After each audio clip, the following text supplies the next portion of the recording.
Селям алейкум, эфирде нетиже программасы. Бүгін октябрьдан 4 студияда сіздер үшін мен Шевкет Наматулаев чалышам. Жемат журналисті Осман Ариф Меметов карцерде ишгалжы құветшілер оны 5 күнге жеза аудасына қапатқан. Баштауыңа жебінде мектуп олғаны үшін ве дигер сияси мабуслерінен Қырым татар жесілемлашқаны үшін 2 кере запарта чеккенлер. Оны сойындырып тешкірмеге істегенлері вақыт рет еткені үшін да бір кере жезалағанлар. Осман Ариф Меметовны ишгалжылер Хизбут Тахрирге алақасы бар деп терроризмде қабатлай. Оны ФСБ кечірген күтлеви тарамалар нәтижесінде бұл сене март айында тұттылар. Онын бері-берда 25 Қырым татары яқаланған еді. Копии постановлений о взыскании он не получил, хотя он требовал. Мы будем истребовать это в письменном виде, и, конечно же, это будет предметом обжалования. Там будет жалоба, там будет административный иск на незаконные действия сотрудников СИЗО. В ближайшее время формируем административный иск и подадим в суд. Журналистикасы жинайы дегел. Қырым прокуратурасы Нариман Мимидиминов ишгалжылер махкемесі тарафындан махкум етілгені үшін жинайдава башлатты. Октябрьнан 2-сінде Рус махкемесі Нариманға 2,5 ел яшап тарзы колониясы үкіміні чықарды. Жемат журналисті Қырымда ишгалжылер тарафындан япылған ақсыздылықларына айдынлатайды. Оны 2018 сенесі тұтып терроризмге чағыров епқаны да қабатладылар. Задача адвоката, юриста, журналиста, нас, активистов, чтобы показать людям, смотрите, как это неправильно. Нельзя так, нельзя с этим соглашаться. Оценки потом, анализ потом, внимание, потому что мы спасаем человека от пыток, возможно, спасаем человеку жизнь. Мы выступаем за то, чтобы к нему было нормальное какое-то более-менее человеческое отношение в том месте, в которое он попадает. И мы даем ему больше шансов оказаться на свободе. Milli Hareket ветераны Веджия Кашка қабрінде башташ ерлештірілді. Қарасубазар районынан Учкос, Зеленогорская мезарлығында бір чоқ инсан топлашып дуа оқыды. Milli Hareket ветераны 2017 сенесі ноябрьнан 23-шінде ишгалжылерінің құветшілерінің мақсус операциясы нәтижесінде вефат етті. Адвокат Николай Полозов айтқанына көре, амон хадимлерінден бірі Веджия Кашканы автоматнен ұрған сон о әжеле ярдым арабасында вефат еткен. الإنسان أنا خلقناهم من نطفة فإذا هو خصيم مبين. Recep abla bizim halkımızın tarihi desen olacak. Ne için degende o 10 yaşındaydı, Kırım'dan sürgün olundu. Ondan son Kureş vatana kaytıp son ki bu yavru hükümeti onun canını aldı. O ömrünün eda etip olmadı. Onu öldürdüler. Onun için Recep abla elvida deyik. Парыды Русиге қаршы наразылық ассамблеянан топлашывы. Деваманда фаалер Русия делегаты Петр Толстойнан чықшыны болежек олды. Топлашывыда инсан ақлары бозылуы. Бұсырада Москвада наразылықлар деваманда инсанлар яқаланмаса аққанда сөз кетейді.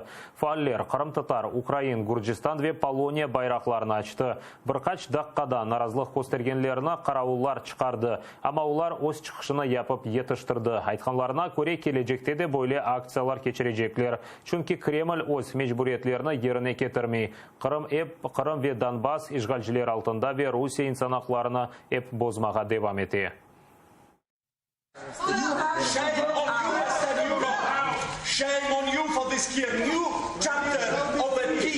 Мы здесь для того, чтобы напомнить еще раз делегациям парламентским о том, что Крым оккупирован, о том, что на востоке Украины продолжает проливаться кровь, постоянно стреляют, восток Украины оккупирован, о том, что меджлис крымско-татарского народа запрещен, около 100 политических заключенных в Крыму, из них 89 это крымские татары, о том, что продолжается расовая дискриминация, и поэтому России здесь не место.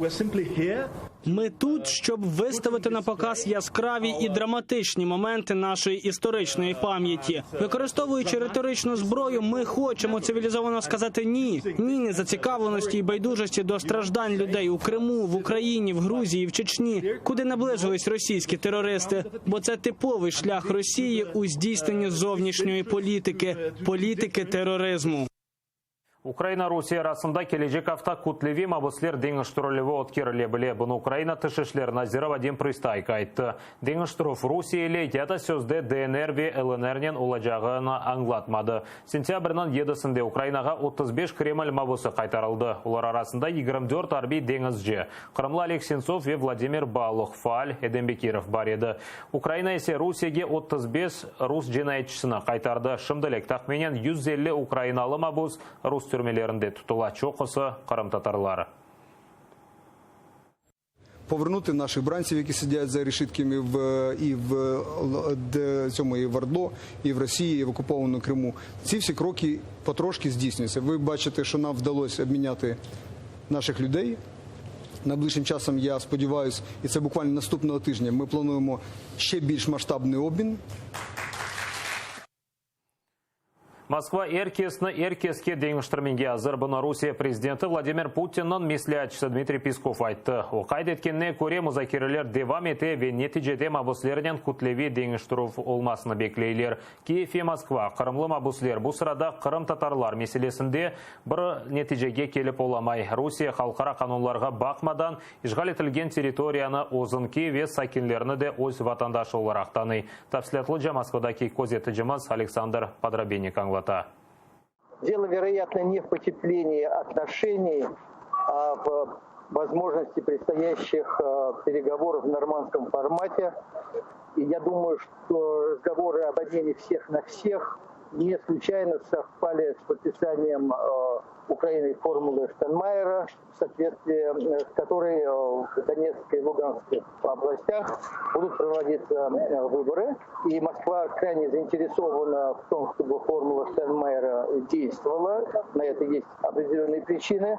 И Минские соглашения здесь предусматривают. Один из пунктов выполнения Минских соглашений заключается в обмене всех на всех.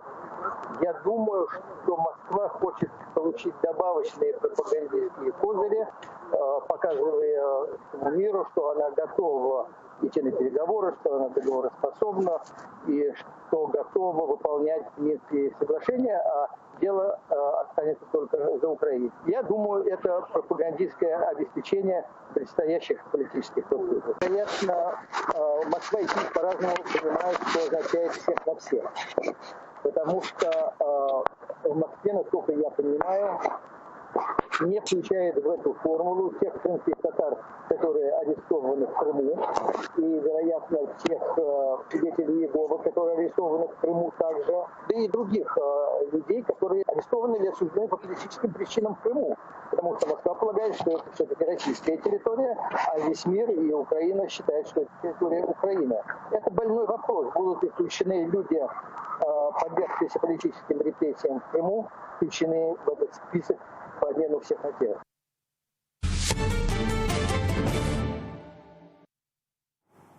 Иқтисадият сыңыр ве умумили халар. Житомирде Владимир Зеленский Беларусь президенті Александр Лукашенко ile көрішті. Ойсе Украинанын Беларусь ile сыңырында ич бір вақыт проблема олмай жағына білдірді. Лукашенко қайда еткеніне көре, екі девлетте де умуми проблемалар. Көрішов нәтижесінде екі мемлекетінің ишханелері Украинаға ярым миллиардтан зияде келер кетірежек аңлашма имзалады. Музакире девамында Лукашенко Украинаны Русияде падландырды. Зеленский сені бірден түзетті.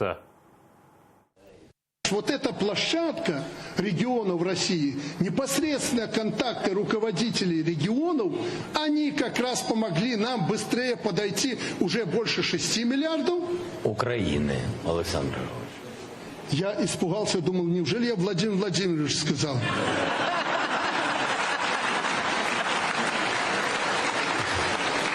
Слава Богу, нет. Беларусьеде 8 жылға мақкеметілген Украин радиосының мақсус мұхбері Павел Шаройканы азат еттілер о Киевге yolала. Бұны президент Владимир Зеленский Житомирде ресми зияреті вақыт айтты. Павел Шаройканы 2017 сенесі октябрінің 25-інде тұтып жасуслықта қабатладылар. 5 инсан иля колды уче яраланды. Львов жеварында Ан-12 арбин ахрият учағы қазаға оғырады. О Испанияның Виго шеерінден Истанбулға кетеді. Львовта есе яқарлық толдырмақ керекеді. Саба саат 7-де учақ радарлардан жойылды. Біраздан еркен азасы бағға шыққан. Тапсилатлы жа Левқамызды тариф етілі. Саба саат 7-ден 10 дақа кечкенде Львов авалиманына якынлашканда наклият учагы радарлардан гайып oldu. Ан 12 учуп конув yolлагына 1,5-2 километр калганда Сокольники коюндагы мескен эвлер ве мезарлык янында тарлага казайы конув япты. Учакта 8 киши бар edi, 5-і элек oldu. 3 инсан сак калды, оларнын бирisi каза акында хабер берди.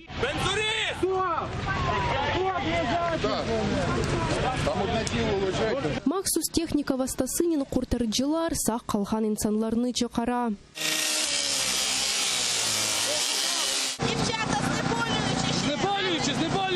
Зарар көрген инсанларны хастаханеге алып кеттілер. Эркес 50 яшындан буюк украинлер. Бу эки учуш моюндесі ве техник. Шымды оларнын алы агыр, ама стабиль. Пацієнти доставлені у важкому стані.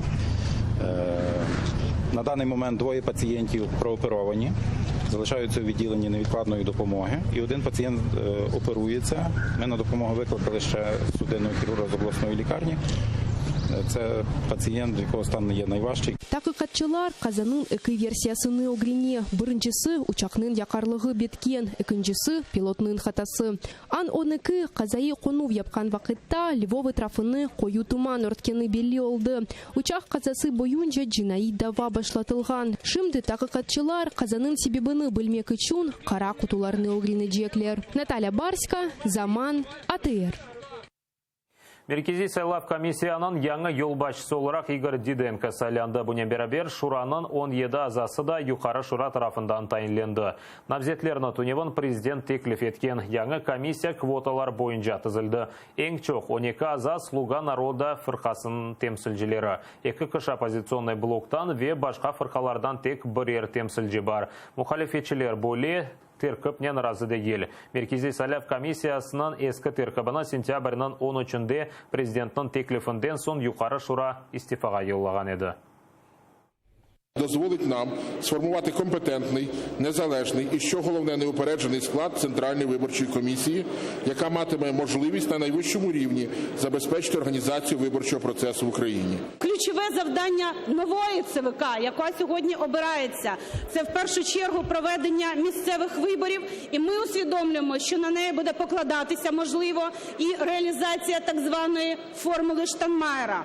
І в цьому контексті я хочу нагадати, що вибори за стандартами ОБСЄ і вибори, які в цілому відповідають стандартам ОБСЄ, це не синоніми. Ми звертаємося до всіх майбутніх членів ЦВК пам'ятати про це, що в цілому це сценарій Кремля. Қырымда олған дегер бақайлар аққында Сеннев Бетекелев қамызына сейретіңіз. Рида yolunda 2 insan elak olgan ve 5'i yaralangан. Карасу базар районындaki Русаковка koyu civarında birden uç maşına çatıştı. Renault aydayıcısı yüksek süratta karşı yolga çıkıp Chevrolet ve yük maşınasına urulgan. Күчлүү darbe neticesinde 2 insan kaza yerinde elak oldu. 5 adamны Карасу базар хастаханесine yolladılar. Sık olgan kazalar sebebinden Таврида yoluna halk arasında ölüm yolu değiller.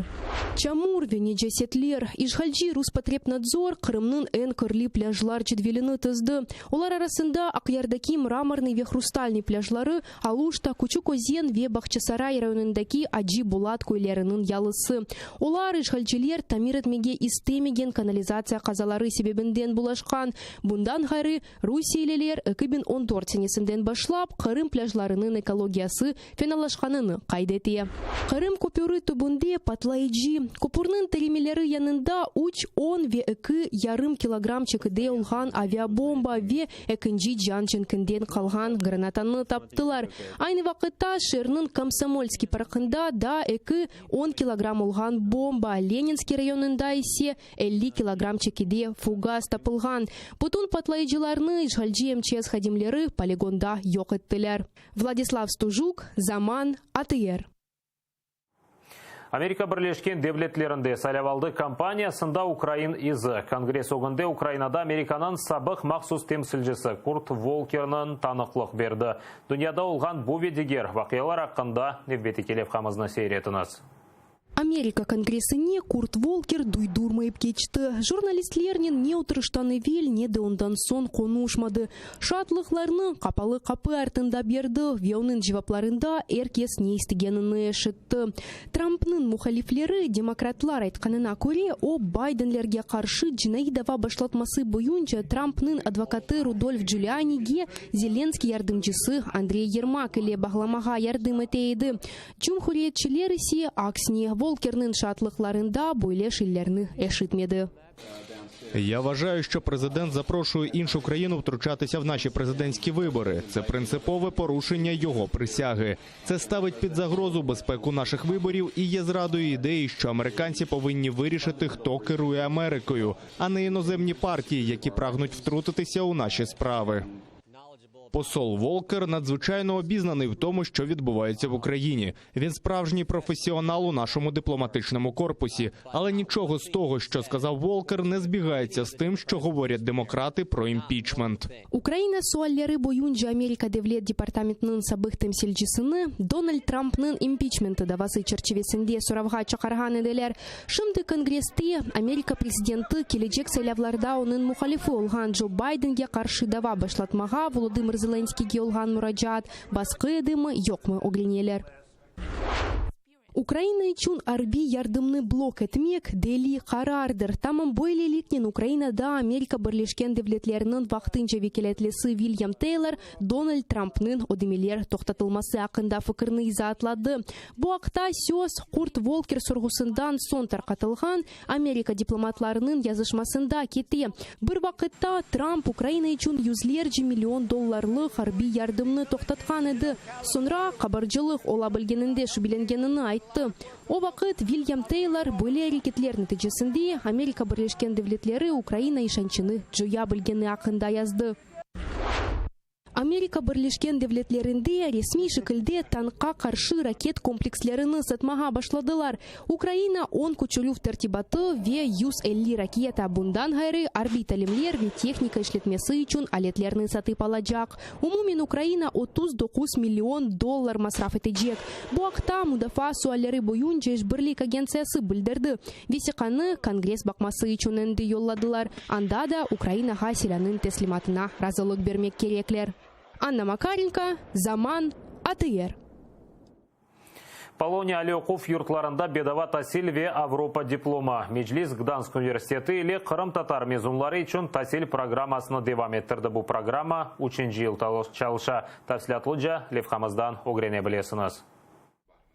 Руслан Халитов Гданьск университетінің ученжі курс студенті. Қырым işgal етілген сон о әлесінен Луцк шейрине көчті. Анда мектепні бетірген. Оқушыны девам еттірмек үшін бір қачали оқу юрты арасында сайлап башлады. Меджлиснің Полонияда тасилалув программасы ақында әшіткен сон фырсатнен файдаланы бақмаға істеген. Не каждый решится в таком возрасте начать жизнь без родителей, переехать в другую страну, перевернуть все и начать самостоятельную жизнь. Қырым татар мезунлары için булиха координаторы Сенавер Кадыров айтқанына көре Гданьск университеті ile 3 yılı велсі анлашмайым залағанлар. Анлашмаға көре әрсене 20 Қырым татар мезунны Полонияға барып бедава тасиляла были. Мы только в 2016 году первую группу отправили. Они вот сейчас идут на 3-й курс. Это выпускной курс. На следующий год мы получим первых бакалавров Гданьского университета. Сенавер Кадыров кайдеткеніне көре сонки вақытлары айрылған ерлер бош қала. Біріншіден Полонияда оқымақ үшін девлет тіліні yüksek seviyede білмек керек. Гданьск университетінде тасилялынуы бедава олса да, анда яшамақ үшін параларны эббір мезунның қорантасы өдемели. Наши студенты не получают стипендии. И, соответственно, вся нагрузка, финансовая нагрузка в счет проживания, пропитания, медстраховки и так далее ложится на плечи самого студента. В среднем эта сумма 250 евро в месяц. Мадиджи тенолган кыйынлыклар Русланы коркутмады. Генч Полонияга барганынин чалышы башлады. Бір ел тыл огренген, сонра есе университетке окумага кирген. Келечексине есе Гданск университетынын дипломыны алачак. Ошымды халкара ихтисадиятны огрене. Когда уже нужно было сделать выбор, я для себя подумал, в чем у меня может быть больше перспектив.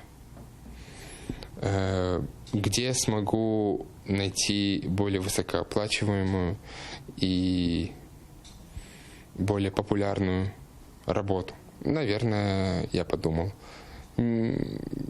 на специальности, связанных с экономикой. Невбеттеки тасиль программасы келечек сине майсайында башланacak. Бу программа боюнча Полония али окув юртуна кирмек үчүн меджлиске мураджаат этмек керек. Весекалар арасында Украинага аит мектеп аттестаты ве тыш мустакыл имтианлар сертификаты олмалы. Надия Михайлова, Павло Олийник, Заман, АТР.